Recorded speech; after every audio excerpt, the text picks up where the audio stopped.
आगे जाना था, बस आगे।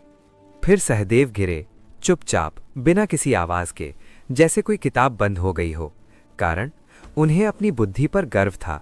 वो मानते थे कि वो सबसे ज्यादा ज्ञानी हैं, और ये अहंकार उन्हें ले डूबा। उसके बाद नकुल, सबसे सुंदर।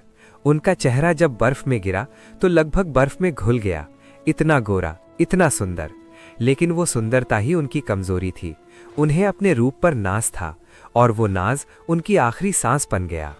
अब सिर्फ 3 बचे थे, युधिष्ठिर, भीम, अर्जुन और वो कुत्ता। पीछे 4 साथी छूट चुके थे, बर्फ में, हमेशा के लिए। पहाड़ बहुत बड़ा था, और वो बहुत छोटे हो गए थे।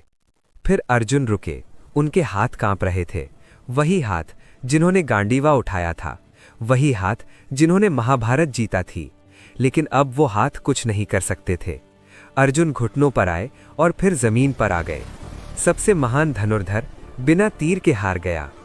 भीम ने अर्जुन को गिरते देखा, और पहली बार भीम की आंखें भर आईं। इस देवता जैसी ताकत वाले इंसान के होंठ कांप रहे थे, क्योंकि भाई को गिरते देखना किसी भी लड़ाई से ज्यादा दर्दनाक था। अब सिर्फ 2 थे, युधिष्ठिर और भीम, और वो कुत्ता। पूरा पहाड़ खाली था। पीछे सिर्फ बर्फ थी और गिरे हुए अपने। आगे सिर्फ धुंध थी और अनजान रास्ता। 2 भाई, 1 कुत्ता, और मौत का इंतजार।